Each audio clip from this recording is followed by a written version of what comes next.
कभी ऐसा हुआ है कि कोई काम शुरू करने लगे और दिमाग में एक ही आवाज़ गूंजे, लोग क्या कहेंगे?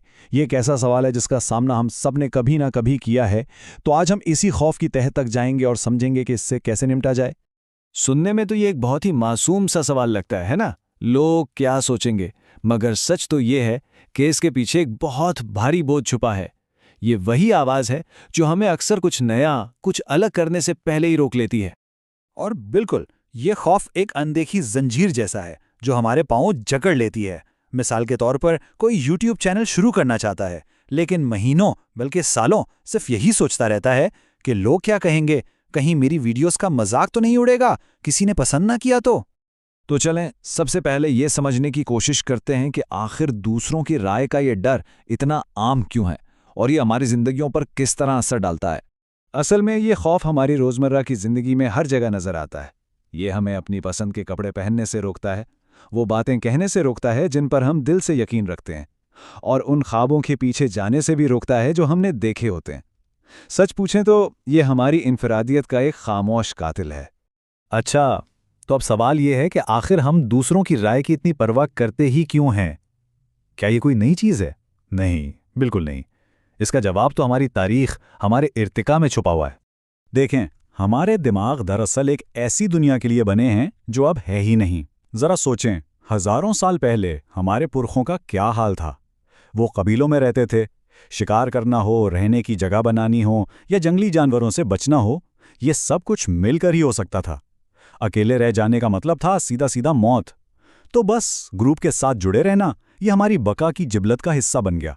फर्क सिर्फ इतना सा है कि हजारों साल पहले कबीले से निकाले जाने का मतलब था कि कोई जंगली जानवर आपको खा जाएगा, और आज इसका मतलब है सोशल मीडिया पर कुछ बुरे कमेंट्स का सामना करना। खतरा बिल्कुल बदल गया है, लेकिन हमारे दिमाग का जो रिएक्शन है ना, वो आज भी बिल्कुल वैसा ही है। और फिर एंट्री होती है सोशल मीडिया की। लाइक्स, कमेंट्स, शेयर्स, इसने तो हमें एक ऐसे चक्कर में फंसा दिया है जो कभी खत्म ही नहीं होता। हम अक्सर वो चीज़ें पोस्ट करने लगते हैं जिन पर ज़्यादा लाइक्स आएं, ना कि वो जो हम सच में महसूस करते हैं। यानी हम अपनी असलियत को एक एल्गोरिथम की खुशी के लिए कुर्बान कर देते हैं। तो यहाँ तक तो बात बड़ी सीधी सी लगती है ना? कि भाई ये एक पुराना फजूल सा डर है, इसे नज़रअंदाज करना चाहिए। ठीक है, लेकिन क्या कहानी वाकई इतनी सादा है? और बस यहीं पर कहानी में आता है एक बहुत ही दिलचस्प मोड़। जरा सोचें, क्या हो अगर लोगों की राय की परवाह करना एक हद तक न सिर्फ ठीक हो, बल्कि एक अच्छे माशरे को चलाने के लिए जरूरी भी हो। तो चलें अब कहानी का एक बिल्कुल अलग पहलू देखते हैं। एक ऐसा पहलू जहां समाजी दबाव यानी सोशल प्रेशर एक काम की चीज साबित होता है, बल्कि इसका एक हैरानकुन फायदा भी है। सोशल ऑस्ट्रेसिज्म यानी समाजी इखराज, मतलब किसी को ग्रुप से बाहर निकाल देना।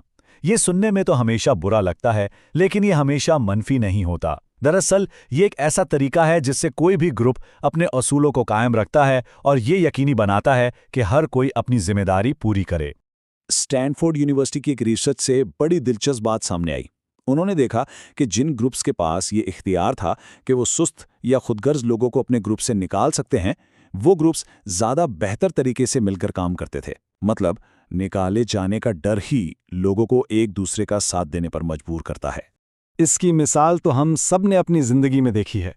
स्कूल या यूनिवर्सिटी का कोई ग्रुप प्रोजेक्ट याद है? उसमें हमेशा एक ऐसा बंदा होता है जो कोई काम नहीं करता, ये सोचकर कि बाकी लोग तो कर ही लेंगे। यही समाजी दबाव और ग्रुप से निकाले जाने का डर होता है जो ऐसे लोगों को भी काम करने पर मजबूर कर देता है। तो अब हमारे सामने दो बिल्कुल अलग अलग बातें हैं। एक तरफ तो ये खौफ हमें कमजोर करता है, और दूसरी तरफ ये माशरे के लिए जरूरी भी है। तो फिर सही रास्ता कौन सा है? चलें इसी तवाज़ुन को तलाश करने की कोशिश करते हैं। और देखें, असल नुक्ता यही है, एक अच्छा टीम प्लेयर बनना, माशरे के उसूलों का ख्याल रखना, ये एक बहुत अच्छी बात है, एक सेहतमंद रवैया है।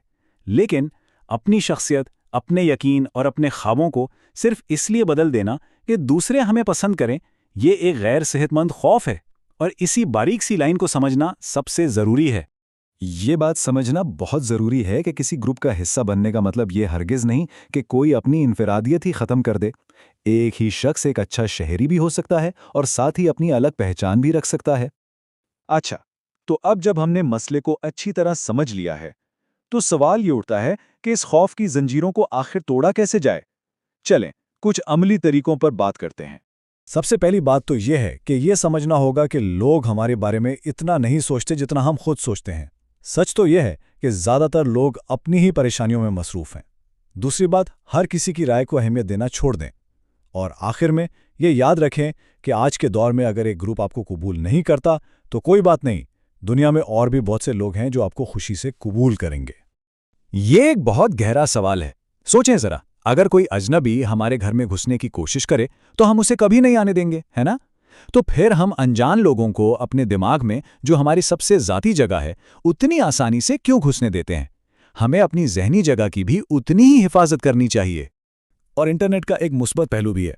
अगर कभी लगे कि आसपास के लोग आपको नहीं समझ रहे, तो इंटरनेट एक ऐसी ज़बरदस्त जगह है जहां दुनिया भर से हमख्याल लोग मिल सकते हैं। बस उन्हें ढूंढने की देर है। टाओ ते चंग का ये कॉल ना इस सारी बात का निचोड़ है। लोगों की मंजूरी की परवाह करो और तुम उनके कैदी बन जाओगे। जब हम अपनी खुशी का रिमोट कंट्रोल दूसरों के हाथ में दे देते हैं तो हम असल में अपनी आज़ादी खो बैठते हैं। तो फिर हकीकी आज़ादी क्या है? वो यही है कि इंसान अपनी सच्चाई के साथ खड़ा रहे, चाहे फिर पूरी दुनिया ही उसके खिलाफ क्यों ना हो जाए। और यही हिम्मत, नापसंद किए जाने की हिम्मत, हमें इस ज़हनी कैद से आज़ाद कर सकती है। और आखिर में ये सवाल हम सबके लिए है कि वो कौन सा कैद खाना है जिसका ताला हमारे हाथ में है? वो कौन सा डर है, वो कौन सी जंजीर है जो हमें आगे बढ़ने से रोके हुए है? सिर्फ उस खौफ को पहचान लेना ही आज़ादी की तरफ पहला कदम है।